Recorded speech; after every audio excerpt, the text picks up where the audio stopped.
Professor Dr. Surakyat Sathirathai, Chairman of the University Council, Professor Dr. Willard Puriwan, President of Chulalongkorn University,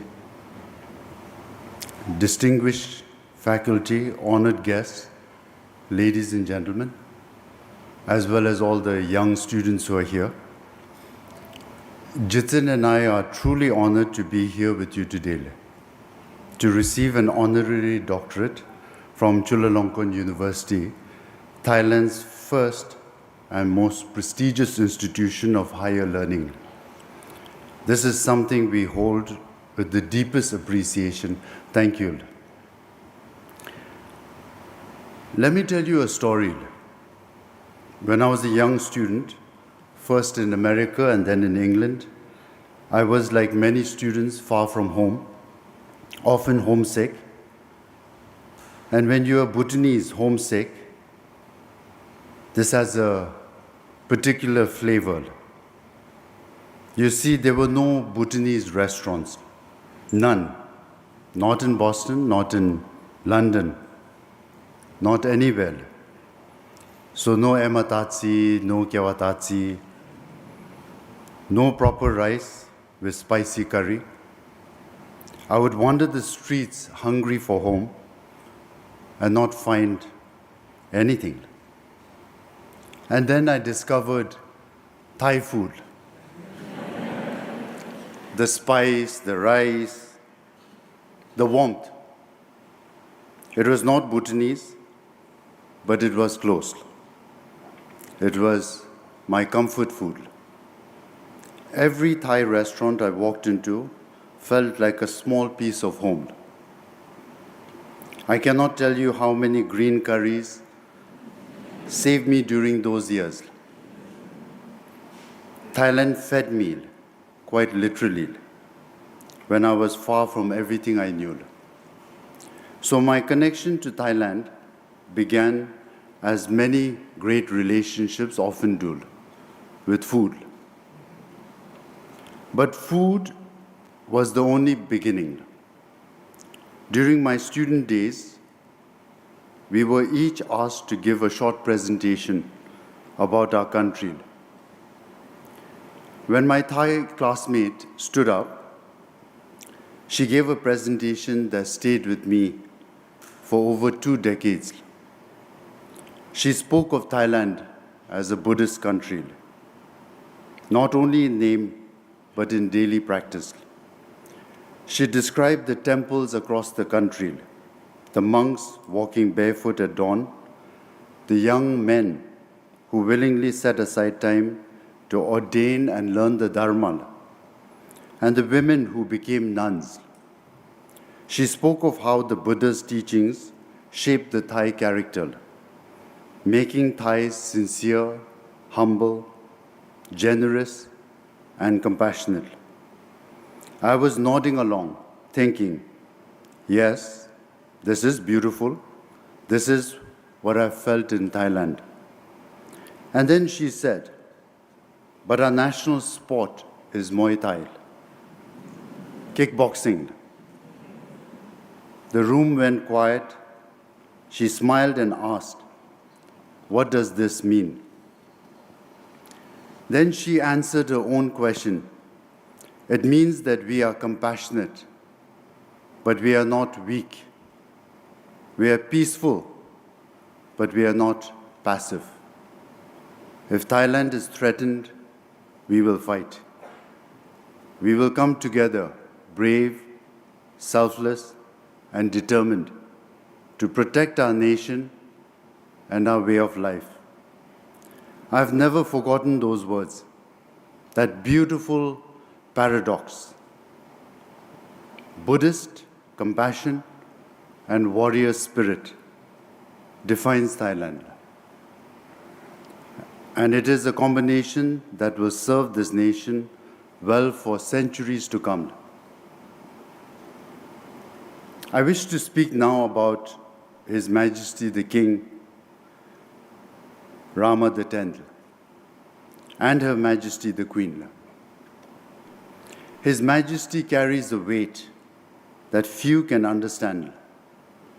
To follow one of the most beloved monarchies in the world, while charting his own path of service. This is not easy.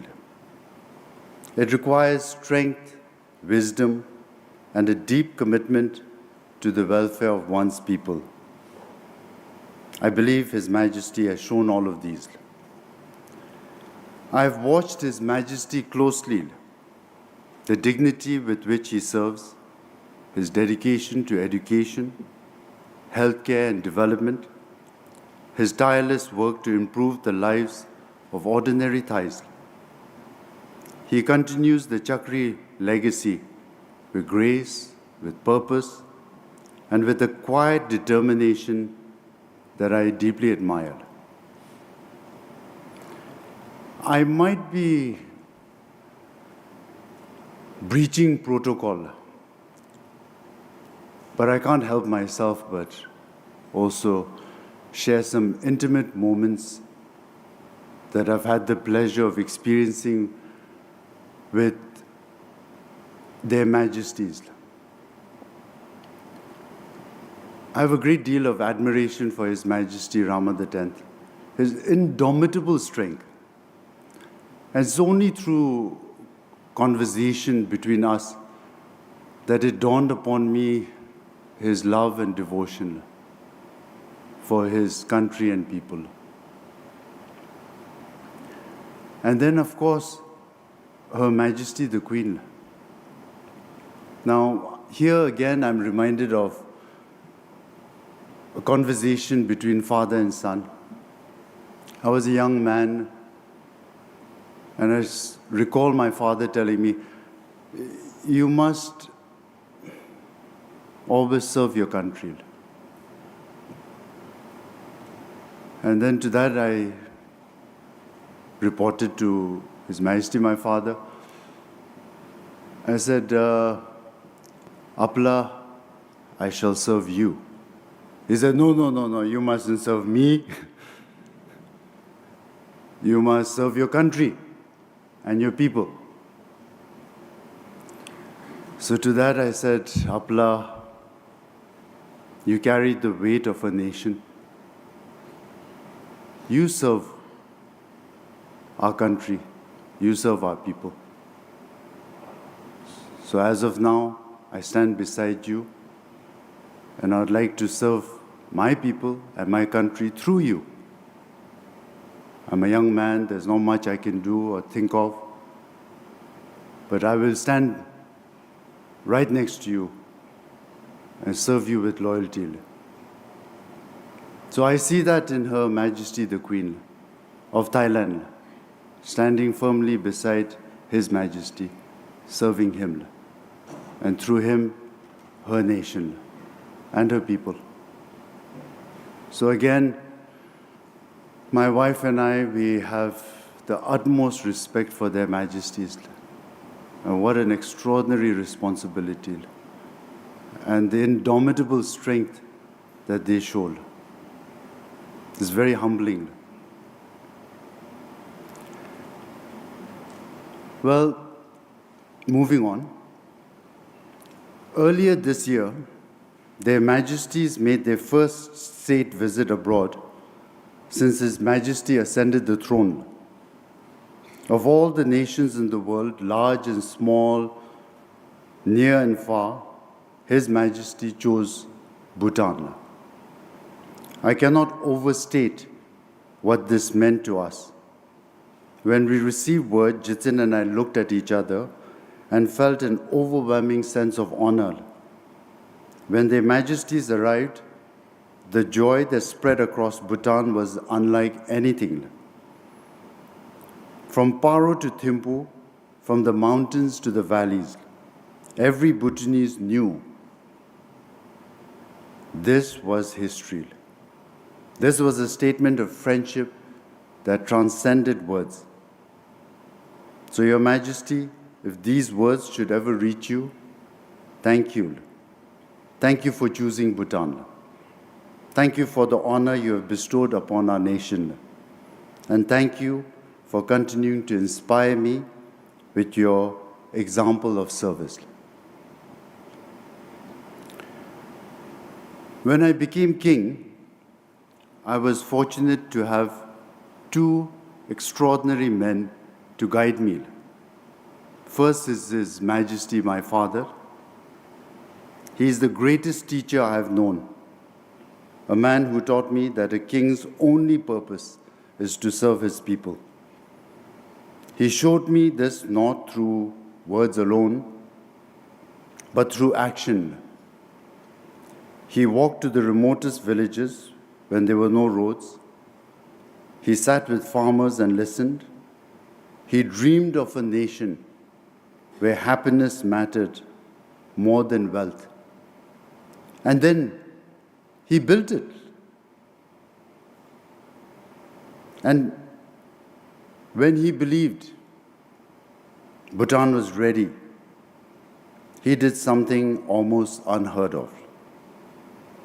He voluntarily handed power to a democratic constitution, not because he was forced to, but because he loved his people enough to trust them with their own future.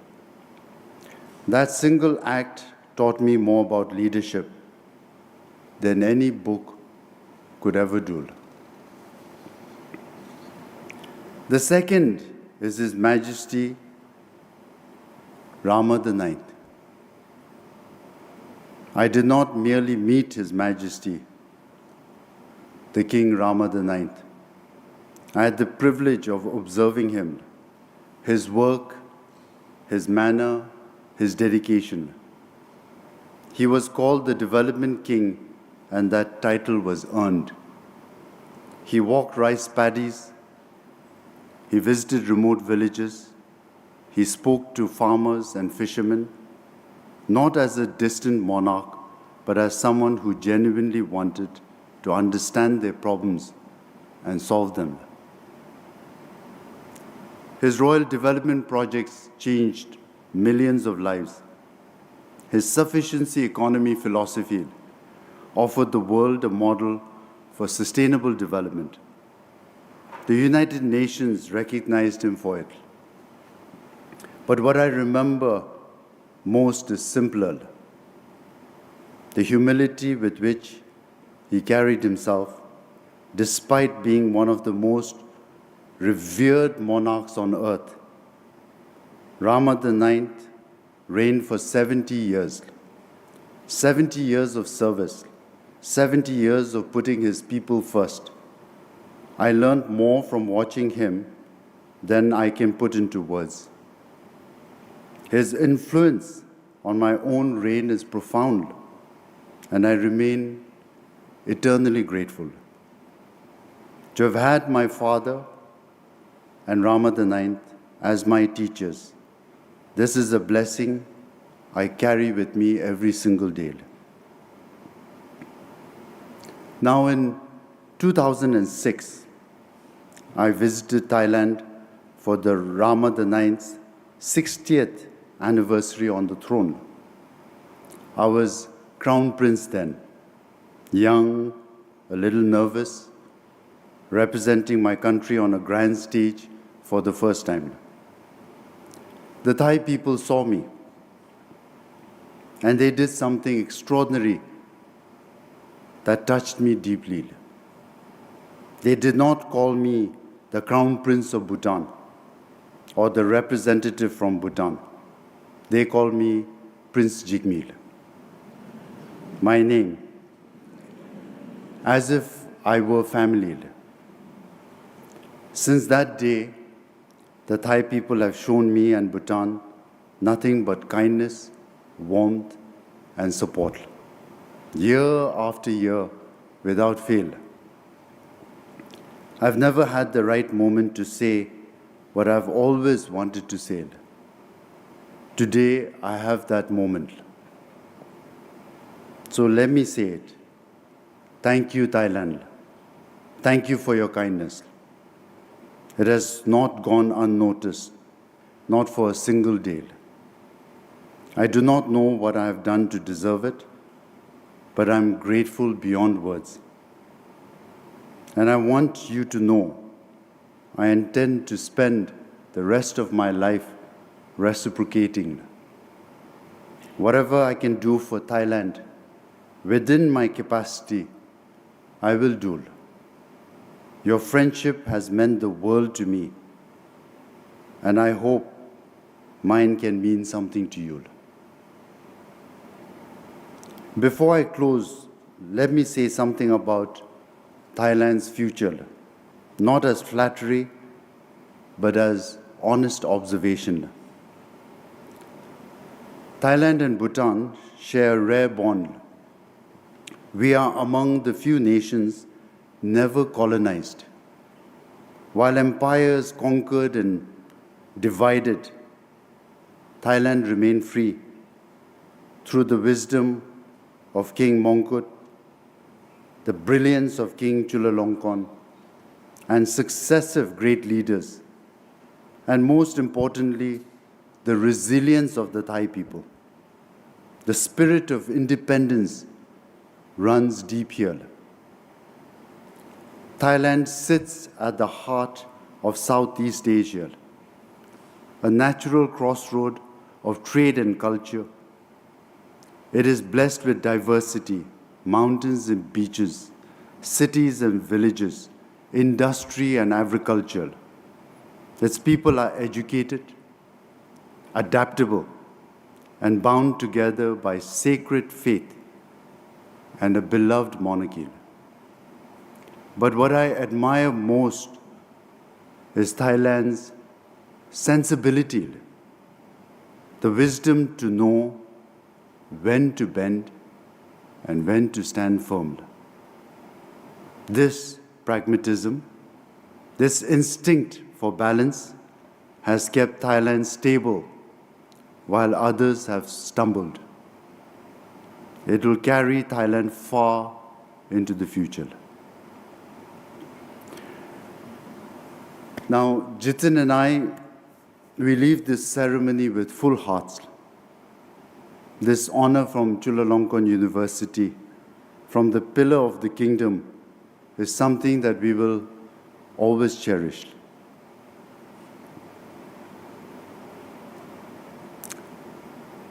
May the friendship between Thailand and Bhutan grow stronger with each passing year. May our royal families remain close, and may our peoples united by faith, by values, and by genuine affection continue to walk together on the path of happiness. And again, I'm so privileged to be here. I would like to thank the university for this invaluable honor. But the reason why this moment has been very special for us is because my wife, more than anyone, knows that I've never been given the right platform, the right opportunity to express my gratitude towards their majesties and the people of Thailand. So again, I want to say from the bottom of my heart, thank you for the support that you've shown. And we will work very hard to reciprocate. Thank you. Thank you very much.